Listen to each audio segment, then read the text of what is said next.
페이지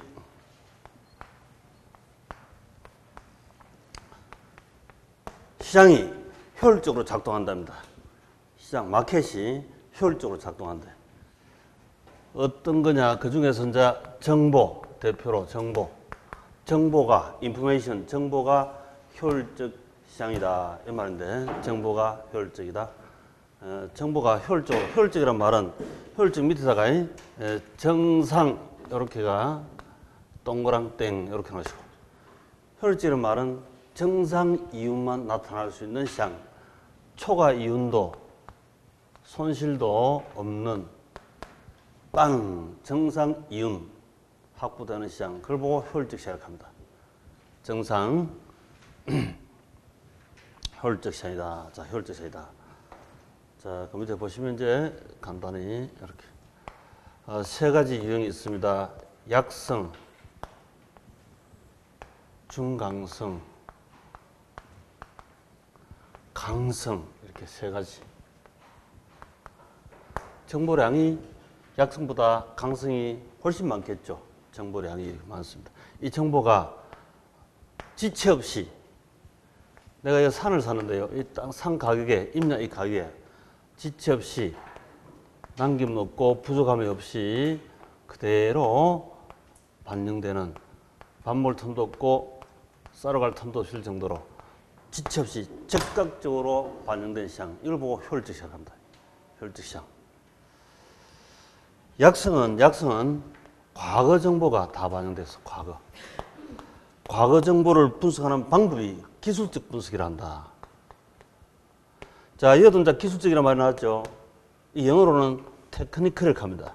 앞에 제가 원래 법 경기할 때 복합 개념할 때 그 기술은 디스크립트, 이렇게 영어로 쓰면 디스크립트. 한자도 달라요. 여기 기술은 테크니컬, 차트, 그래프 분석, 봉 차트 뭐 이런 게 있잖아요. 그래프 분석, 테크니컬. 주식 투자할 때 이거 많이 쓰죠. 테크니컬. 기술적 분석이다. 그런 기술이. 과거를 기술한다. 그 다음에 중강성은 현재 공개된 정보를 이미 지체 없이 즉각적으로 남김없이 부족함 없이 다 반영된 시장. 이걸 보고 이제 중강성 효율적 시장을 한다. 중강성. 이거 분석하는 방법은 이제 기본적 분석이에요. 기본적 분석 영어로 쓰면 펀더멘털 분석 이렇게. 기본적. 자, 공개된 정보는 기본적으로 너도 나도 알 수 있잖아요. 그러면 이 기본 정보를 아는 사람은 내부자다, 외부자다? 외부자죠. 그죠? 외부자. 아웃사이더. 외부자들은 공개된 정보는 다 알지. 미공개 정보는 자기들끼리만 알겠죠. 내부자끼리만. 이 미공개 정보. 미공개된 이 미공개 정보는 이제 미래에 공개되겠죠. 그 시차로 올 때는 과거, 현재, 미래 이렇게도 얘기하는데 미공개 정보, 내부자. 이건 내부자들만 아는 거예요. 내부자. 이런 정보까지 다 모든 정보가 다 반영된 거. 이걸 보고 강성 효율적 시장이 난다. 강성은 과거, 현재, 미래, 미공개 정보 모든 것이 다 반영된 게 이 땅값에 다 반영돼 있어요. 그런데 보통은 어디다? 자, 이걸 이제 주장하신 분이 우리 유진 파막 한 분이 미스터 파마. 우리 객관식이니까 그냥 이렇게 죄송합니다. 이걸 갖고 노벨 경제상 타시는데 이분한테 미안합니다만은 객관식이니까 그냥 이렇게 합니다. 미스터 파막 합니다. 미스터 파마. 원래 유진 파마인데 어렵잖아요. 어려우니까. 소유진 씨 모르겠어요. 요즘 뭐 유진 로봇도 나와가지고 주식 투자하면 포트폴리오를 로봇이 짜줘요. A가. 유진 로봇 이런 것도 나왔습니다만은 파보스 이렇게 요즘 많이 나온다. 근데 그런 건 너무 어렵잖아요. 시험하고 또 상관없고. 그냥 미스터 파마한테 물으니까 파마를 어떻게 하는 게 일반적으로 제일 많다? 약하게 해야 될까요? 강하게 해야 될까요? 보통 해야 될까요? 어느 걸 요구하는 사람이 많다, 시장에서. 보통 가운데 이거 요구하는 사람 제일 많죠. 그래서 중강성 효율적 시장이 일반적 부동산과 주식시장의 유사다. 이렇게. 유사. 공개된 정보는 부동산 가격이나 주식 가격이나 반영되는 게 일반적인데 미공개 정보는 반영 어렵겠죠. 만약에 우리 어제 말고 아랫밤에 김계우이가 북한에 제1부장 외국 부장 그 양반하고 우리 김정은이하고 둘이는 내일 이거 한 발표해. 남북 최고위급 회담 취소, 북미 회담도 취소할 수 있다. 한 큐 넣어라 이렇게. 둘이 이제 상담했을 거야. 그 내부 결정을 했죠. 내부 결정하고 발표 언제 할까요? 내일 아침에 새벽에 해. 그럼 그 사이에는 내부 정보지 내부 정보. 그 내부 정보일 때는 주가가 아직 떠 있을 거야. 근데 그 발표하면 푹 떨어지겠죠. 30%폭 나올 때. 그 전에 이때는 푹 떨어질 때 사고 이때 팔아버야지. 팔면 떼돈 벌잖아. 그 내부자일 때는 내부자 자기들은 돈 많이 벌지. 응? 외부자는 맨날 틀리죠. 쟤한테. 내부자한테. 그래서 원래 이 내부자 정보를 함부로 이제 이걸 아예 우리 정권관계법도 많이 그려져 있지만 미국도 그렇고 중국도 그렇고 차이나월, 파이어월 이렇게 해서 엄격한 그 정보 관리를 해야 된다. 그거 못하면 이 시장판이 개판이 돼버리죠. 맨날 개미들은 당하는 거야. 쟤들한테. 들어갔다 하면 당하고 들어갔다 틀리나고 이런다니까. 그럼 보통 우리가 주식이 우리나라에서는 그게 좀 약하기 때문에 그런 현상이 실제 벌어지고 있었어요. 그래서 개미들은 주식 투자가 돈 번다 못 번다 대다수가 날리는 거야. 그러니까 정보 깨면서 안 되는 거야. 그 정보가 워낙 중요한데. 그래서 이제 부동산도 근본적으로 마찬가지죠. 남북 화해 무드가 지금 김정은이 마음속에는 확실하게 북미 회담 해가지고 확실하게 비핵화하고 한다고 이미 결정돼 있으면 그러면 이미 이 지역 땅은 괜찮겠죠. 어쨌거나 일시적으로 충돌이 있거나 하더라도 상관없을 거예요. 또 남북 화해 그런 또 대북주 같은 경우 주식도 괜찮을 수도 있고 다. 또 이게 민간 들어가서 앞으로 철도, 도로, 항만 등 사회간 자본 기타 들어가면 되지. 하여튼 이 정보 게임, 외부자, 내부자. 이 시장이 만약에 효율적이라면 누구도 초과이윤 먹을 사람이 없잖아요. 초과이윤 먹는 사람 때문에 손실 보는 사람도 없고 정상이 되는 게 정상. 그게 효율적 시장이라 합니다. 마켓이 효율적이다. 근데 여기 이제 현실 일중강성 시장이 효율적이다 하는 거 가지고 이분은 노벨상을 타셨고 이 말고 또 실러라는 교수도 있고 헨슨 하는 교수가 있는데 이분들은 시장이 효율적이지 못하다 하는 거 가지고 같이 노벨상을 3인 공동으로 받았습니다. 유진 파마시는 시장이 효율적이니까 주식 종목 잘 골라야 소용없다. 종합주가지수 움직임하면 비슷하다. 그래서 전 세계 종합주가지수 개발하는데 공을 했다고 드린 거예요, 노벨상을. 근데 이 실리라는 교수하고 헨슨이라는 사람은 아니다. 시장이 효율적이지 못하기 때문에 종목 잘 고르면 대박 찰 수도 있고 쪽박 찰 수도 있다. 그 반면에 그게 이제 세 분을 동시에 노벨상을 드렸다고. 그 말은 국민들이 이제 우리 주식 투자하는 사람들이 이분은 종목 잘 골라야 소용없다는 거고 이분은 종목 잘 고르면 돈 된다는 거고 시장 상황이 안정적일 때는 이 말이 맞고 시장 상황이 불안정할 때는 저 말이 맞고 이럴 수도 있거든요. 그걸 이제 균형 있게 판단해서 베팅을 하라 이런 뜻이겠죠. 이렇게 노벨상을 같이 드렸다 이 말이지. 그래서 하여튼 결론은 시장이 효율적이면 정상이윤밖에 없습니다. 효율적이라는 말 자체가 초과이윤이 없으니까. 자, 읽어보면 새로운 정보가 지체 없이 즉각적으로 이렇게 우리 시험에 잘 나와요. 지체 없이 즉각적으로 먹고 쌀 틈도 없이 말이죠. 충분히 안전하게 가격 가치에 반영된 것. 약성, 중강성, 강성. 자, 특히 현실 유사한 중강성 잘 보시고. 누가 내부자다? 강성이 내부자죠. 자, 다음 페이지.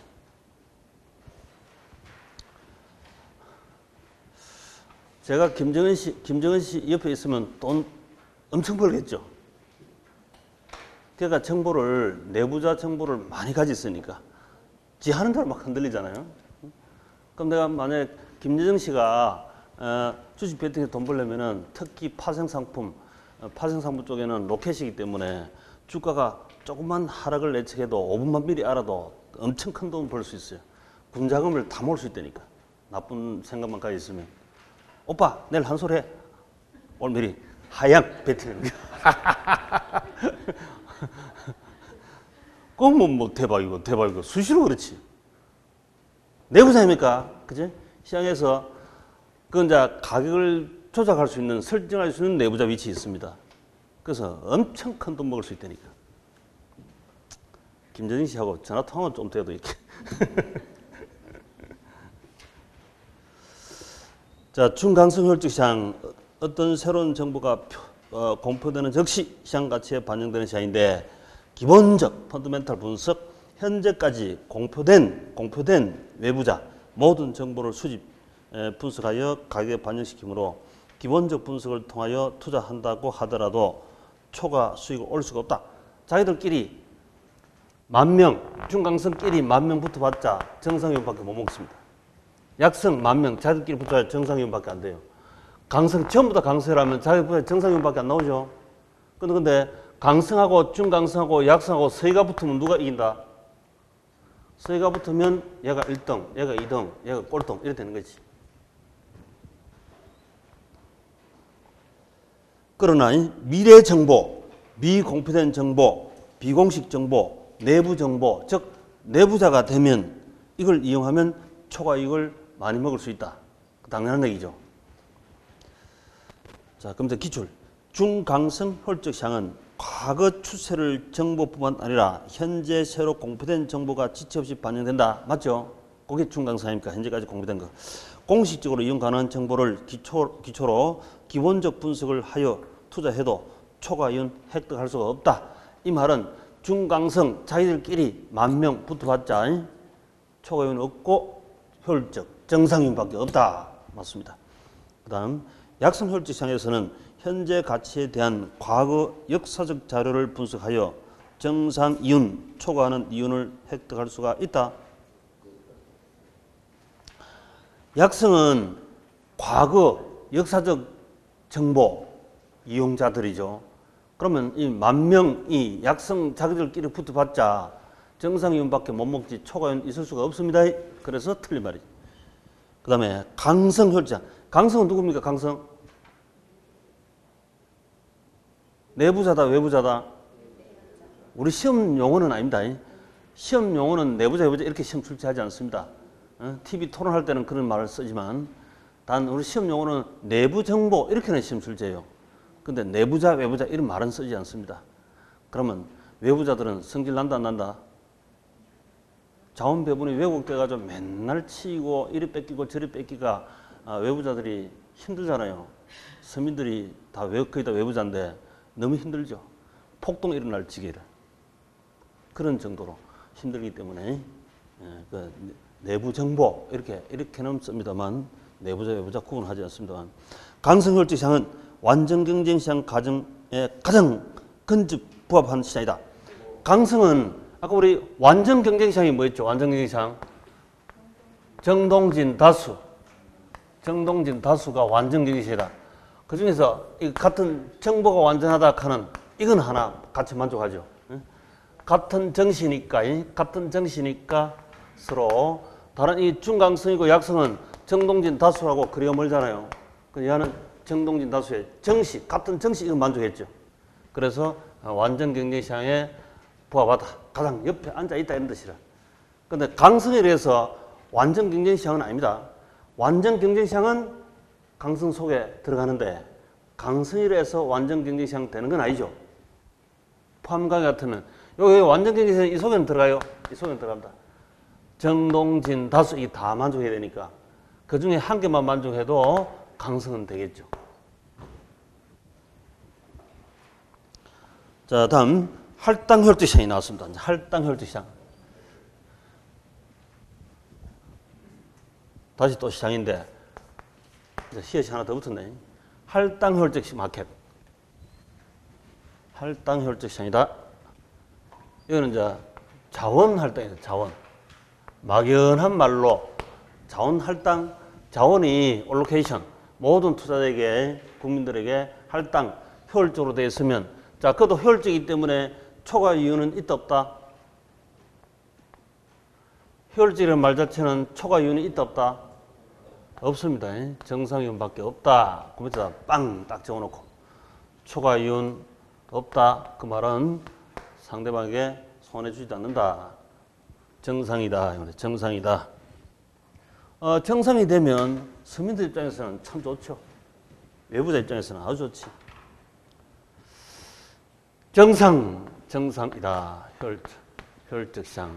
근데 여기서 자원할당 효율적이라는 말 자체가 이때 막연한 말로 해놨는데 이게 뭐냐면 우리 저위험이면 저수익입니까? 고수익입니까? 고수익 될 수 있다 없다? 저위험인데 고수익 될 수 있다 없다? 현실적으로.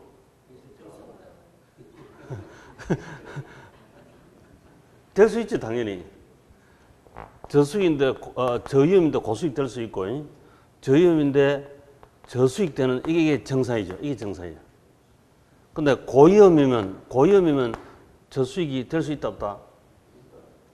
그렇지. 현실적으로는 쪽박차지. 이 쪽박이라. 사기당했거나 기획부동산에 당했거나 하면 쪽박차입니다. 저위험인데 고수익 이것도 현실은 될 수 있습니다. 이 대박이지 대박.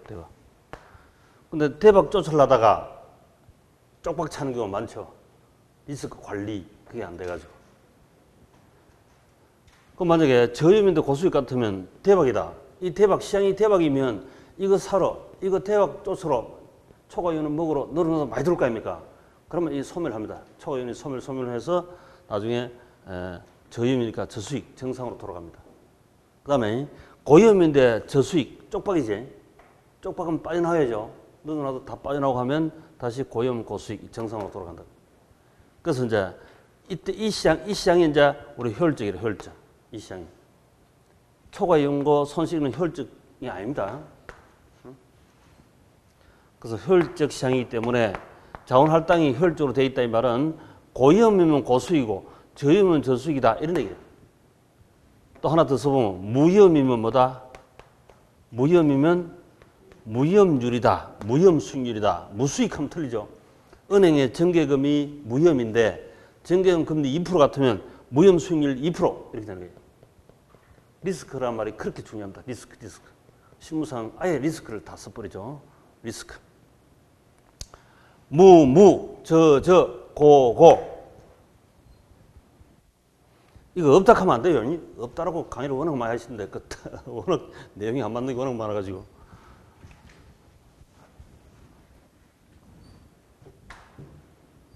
현실은 다 있습니다. 현실은 별의별 예상이 다 있어요. 자, 읽어보시면 할당 효율적 시장이라는 것은 자원이 이때 이 자원이 우리 이제 실무상은 보통 리스크 이렇게도 많이 써요. 리스크. 자원이 효율적 할당되는 시장. 어느 누구도 기회비용보다 싼 값으로 정보를 획득할 수 없다. 이 말은 초과이윤 먹을 수 없다 이 말입니다. 꼬닥 이렇게 하습니다. 플러스 초과이윤 먹을 수 없다 이 말이지. 어느 누구도. 그러면 다른 사람도 이게 손에 끼칠 수 없다 이 말이죠. 기획부동산은 자기들이 초과이윤 먹겠지. 사기치가. 손해본 사람 있잖아요. 자기 초과이윤 못 먹은 어느 누구도 초과이윤 먹는 사람 없다 이 말은 손실 보는 것도 없다 이 말이지. 정상이다 정상. 정상이윤만 존재합니다. 그 다음 불안정 경쟁시장과 할당 효율적. 완전 경쟁시장은 완전 정보, 공개된 정보 비용이 쓸 필요가 없다. 뻔수익 뻔돌이기 때문에 가정하고 있다. 따라서 완전 경쟁시장에서는 초과이윤 발생할 수 없으므로 완전 경쟁시장은 언제나 할당 효율적 시장이 됩니다. 근데 할당 효율적 시장이라 해서 완전 경쟁시장 되는 건 아니죠.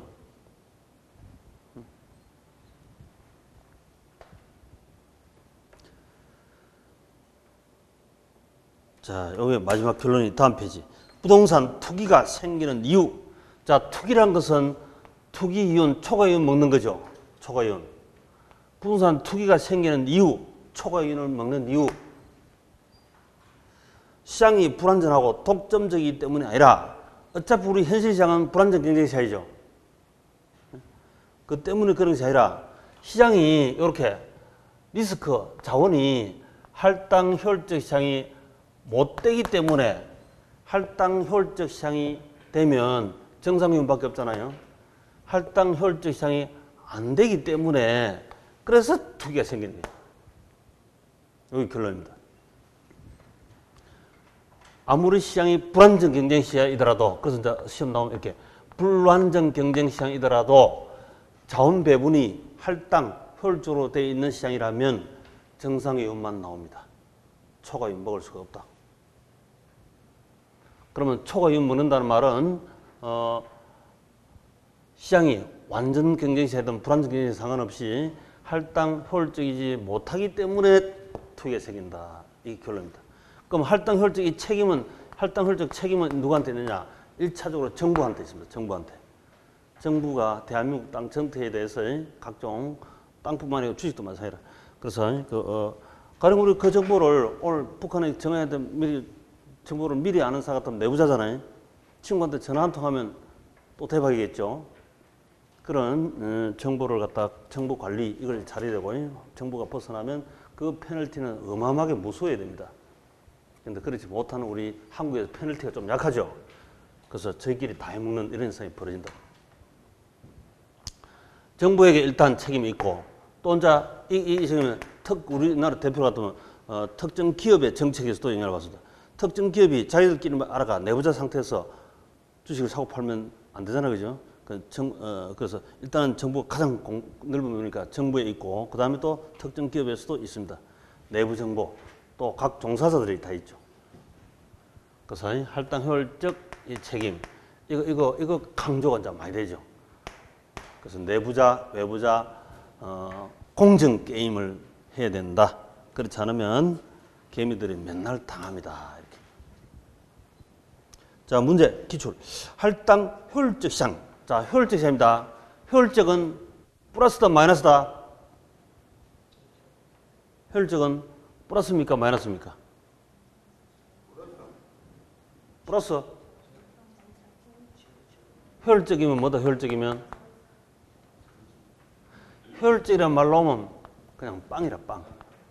우리말로 하면 정상. 효율적 시장에서는, 빵에서는 부동산 거래의 은밀성으로 인해 부동산 가격 과소평가 또는 과도평가 등 왜곡 가능성이 있다, 없다? 없다 해야지, 없다. 높아진다. X 아닙니까, X.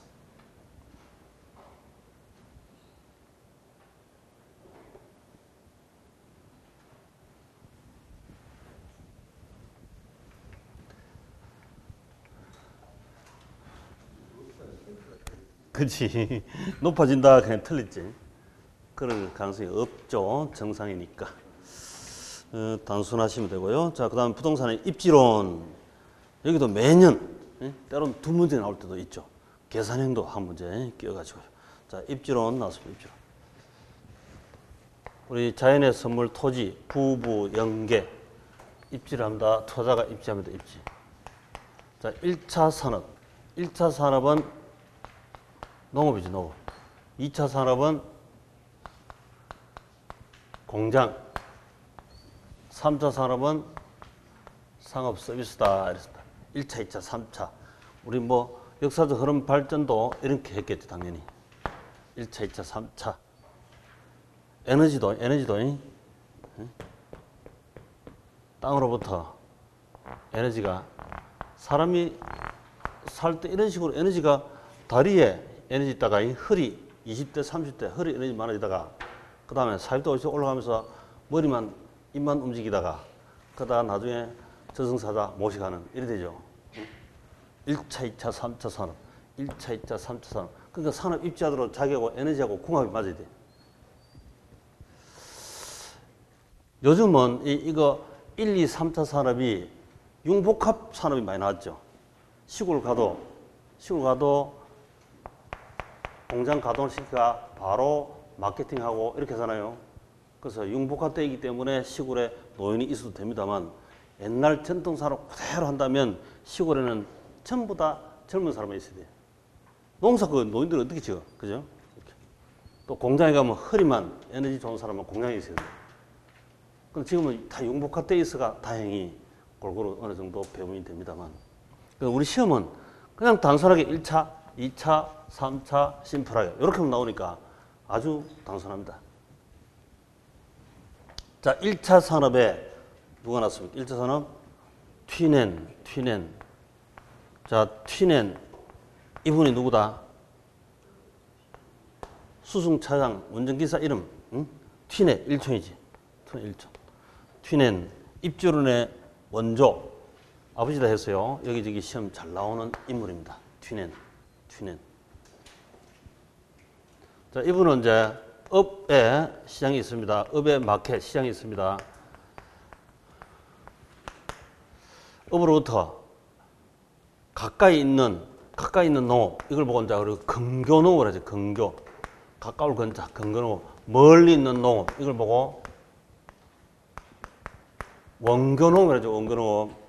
근교농업은 주로 노동과 자본이 수시로 투입할 수 있는 가까이 두고 노동 자본이 업시장에 노동력이 많죠. 돈도 많고 노동과 자본을 수시로 투입하는 집약농업을 한다. 집약. 멀리 있는 원교농업은 수송비도 많이 드니까 어쩌다 한번 갔다 왔다 하는 원교농업은 조방농업이지. 조방농업. 집약농업, 조방농업 이렇게. 조방농업, 집약농업. 주로 이제 이 지방농업의 이 애가 이제 우리 뭐 채소, 꽃, 화훼 이런 산업인데 꽃은 수시로 노동과 자본을 투입해 줘야 되지. 집에서도 똑같잖아요. 집에서도 여자분한테는 뭘 많이 준다? 꽃도 많이 주고 스킨십도 하고 이렇게 같이 노동과 자본이 많이 투입돼야 돼. 수시로. 이거 놓치면 자꾸 또 불화가 일어나니까. 그래서 이제 수송비. 자, 화훼 산업, 집약상 하시면서 수송비가 예를 들어서 20원 들어간다. 업시장에 팔러 가야 되니까 꽃을 거덕 싣고 채소를 거덕 싣고 수송비가 20원 들어간대. A농지, 화훼 산업. 그 다음에 B농지. 저 원교 조방농업에서 여기 이제 수송비가 얼마 드느냐. 여기다가 커덕, 버터, 마가린 찾은 주로 목축업이 조방농업이 많죠. 목축업. 그래서 근데 그 산업은 기억할 필요가 없습니다. 지극히 상식적으로 그대로 넘어가면 되니까. 자, 이 수송비가 100원 들어간대. 100원. 거리가 머니까 수송 많이 들어가죠. 거리 가까운 수송 들어있습니다. 근데 이 개념도 요즘 4차 산업혁명에서 많이 달라집니다. 앞으로. 이거는 전통산업이 전통산업. 4차 산업이 봐요. 이제 상공대에도 유인 드론 타고 왔다 갔다 할까 이가. 접근성 비용이 여태까지 많이 달라져 버리죠. 이제 비행기 타고 왔다 갔다 하고 이렇게 하는데 전통적인 구르마 이 시대하고 전혀 다르지. 그렇지만 우리 시험은 아직 이어 멈춰 있으니까 그 시험대로 해야지 뭐 할 수 없지. 자, 그러면 여기에 B농지에서 수송비는 업시장에 팔러 가는데 100원 드는데 A농지 수송비는 20원밖에 안 들죠. 그럼 A농지가 수송비가 얼마 전략된다? 80원이 적게 들어가면 A농지 지대. 자, 지대는 우리 토지 임대료다 이랬습니다. 토지 임대료. 토지 가격 해도 되고 임대료 해도 되고 부동산은 임대 차시장이 발달됐으니까 임대료 대표로 표시하기도 합니다. 자, 지대가 A 농사 지역, B 농사 지역하고 다른 것 차이는 없고 수송비만 차이 난다면 어디에 농사 짓는 게 좋다? 당연히 수송비 전략대는 A 농지가 농사 짓기 좋겠죠. 그럼 수송비 전략대는 80원만큼 지대가 높아져야 되지. 그치? 이게 이제 지대. 그래서 지대 차이가 바로 수송비 차이가 지대다. 그래서 B농지의 지대가 만약에 30원이라면 A농지 지대는 얼마여야 한다? B농지 지대가 30원이라면 A농지는 수송비가 80원 적게 들죠. 80원만큼 유리한 위치에 있는데 완전 경쟁 시야라면 정상이유라면 A농지는 지대가 얼마다? 110원. 그렇지. 이 80원 더 하면 되죠. 그러면 너나 나나 빵 효율적인 완전 경쟁 시장이 되지. 그죠? 그래서 이게 이렇게 동그랑땡으로 되는 것도 완전 경쟁 시장이지만 이게 튀넨 권역에서 농업이 달라지는 권역이다. 이렇게 부르기도 하고. 동그랑땡으로 그런 이유는 완전 경쟁 시장 가정 깔려 있습니다.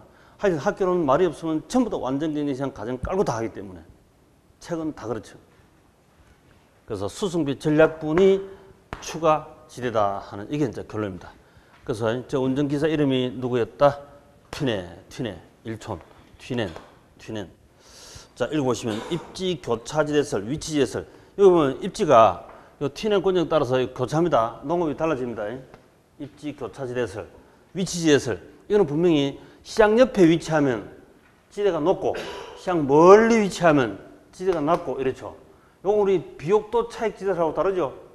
비옥도 차이는 만약에 이게 B 농지가 옥토고 A 농지는 박토다. 이렇게 보면 A 농지 박토면 연 지대가 없잖아요.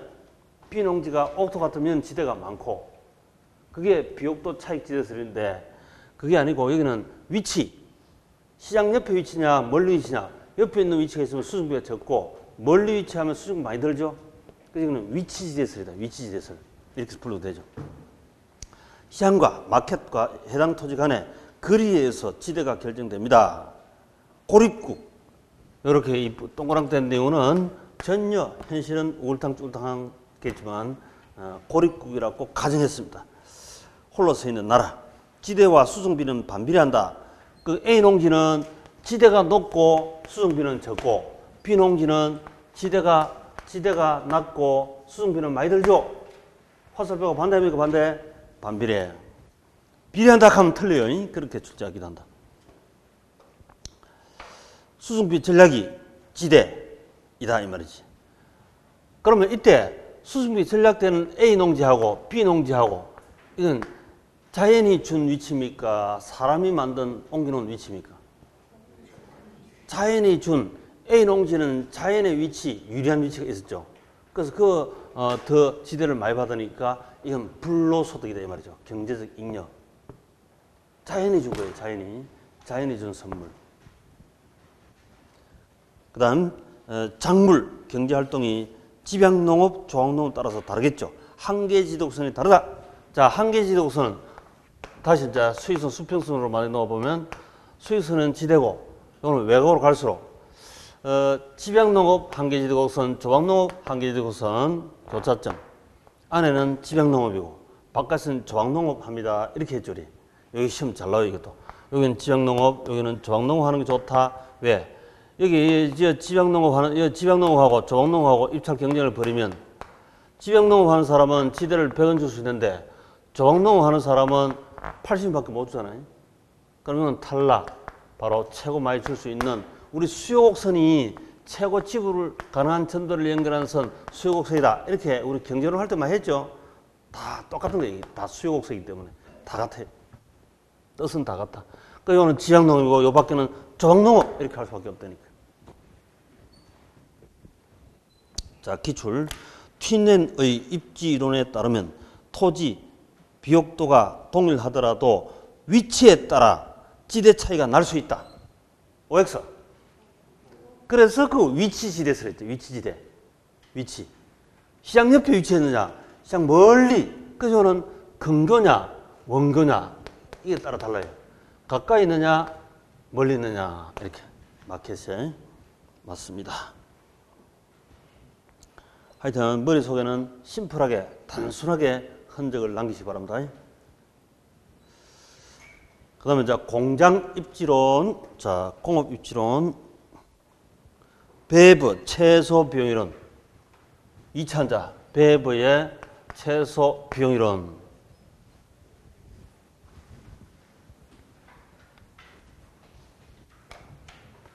이쪽 내 공장을 입지하면 수송비가 최소 드는 위치랍니다. 최소 수송비. 이 아래 또는 여기다 공장 설립하면 임금비, 노동비, 노무비. 여기 최소 들어가는 동네대. 저 안에 공단에 들어가면 직접 이익.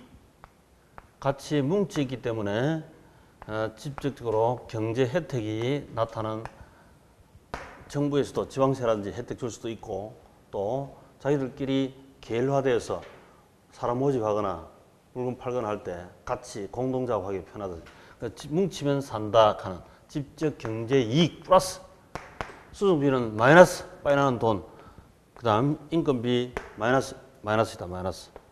그래서 이거 입지 삼각형이라 합니다. 단순하게 이만 갖고도 시험 잘 나오니까 주의돼. 이 셋 중에서 제일 중요한 건 뭐랬습니까? 수송비랬죠, 수송비. 1차 산업은 수송비만 따졌고 2차 산업은 3개를 따졌지만 그 중에서도 제일 중요한 건 수송비고 나중에 3차 산업도 접근성이 아주 중요합니다. 그래서 공중의 사무실은 1층에 있다, 2층에 있다. 1층에. 왜? 부동산 많이 가진 사람이 있지만 60대 이상이니까 무릎 아파서 못 올라가 2층에. 1층으로 접근성 좋은 데 있어야 됩니다. 점포가. 그런 접근성이 곳곳에 다 중요하다 했습니다. 그 중에서도 이제 수송비 접근성 가장 중요하다. 이것도 시험 나와가지고 수송비하고 인건비하고 집적이익은 플러스입니다. 전부 다 최소다 하면 안 되죠. 플러스는 커야 되잖아요. 그렇게 나와도 출제가 틀리고 또 이 셋 중에서 제일 중요한 것은 수송비다 이렇게 해야 맞는 문제입니다. 그렇게 해서 출제를 많이 했다. 자, 수송비. 이거 세 가지를 다 감안했을 때 최소 비용 배부한테 물어보니까 여기 공장 입지하니까 비용이 최소가 들어간답니다. 이게 바로 배부의 최소 비용 이론입니다. 배부의 최소 비용, 배부, 비용 최소. 세 개 다 합쳤을 때 토탈 코스트가 최소 되는 거지요.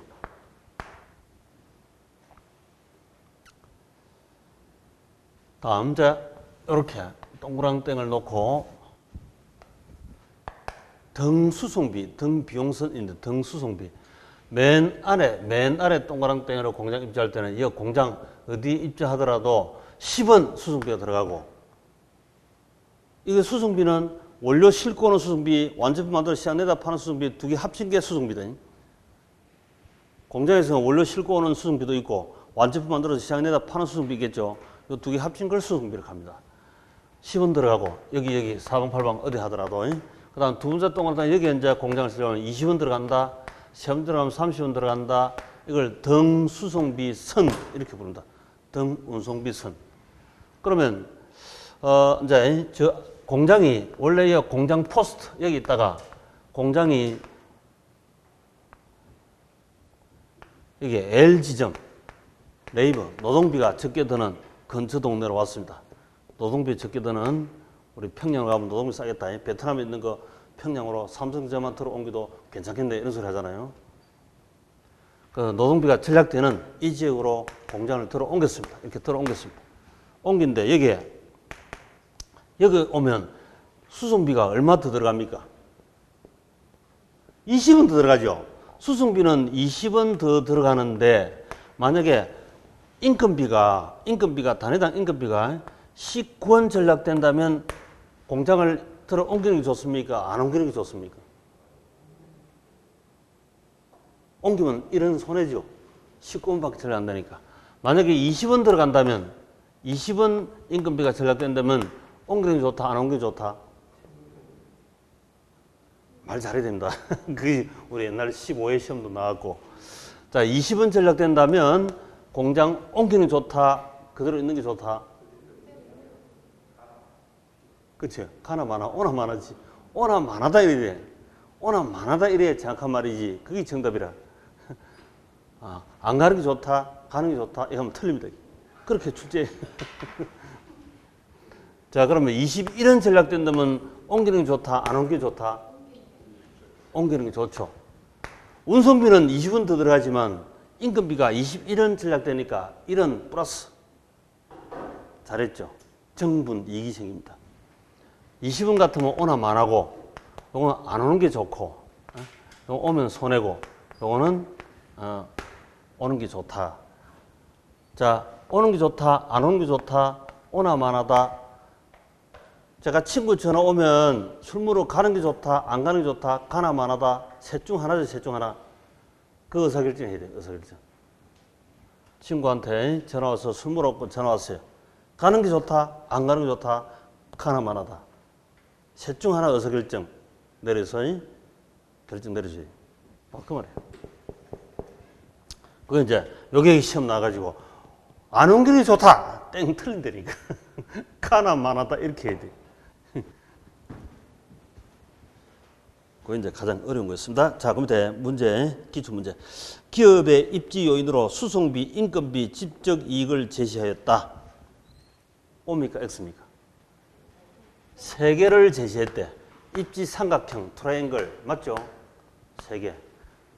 요걸 이제 조금 더 진업해가지고, 이 중에서, 수송비 전략분이 제일 중요하다. 이렇게 해야 되고, 그리고 또 전부 다 최소화되는 거다 하면 틀리죠. 이익이 있기 때문에. 그거 주의해야 되고. 자, 됐습니다. 다음 페이지 이제 원료지향 산업 한 번 더 쉬고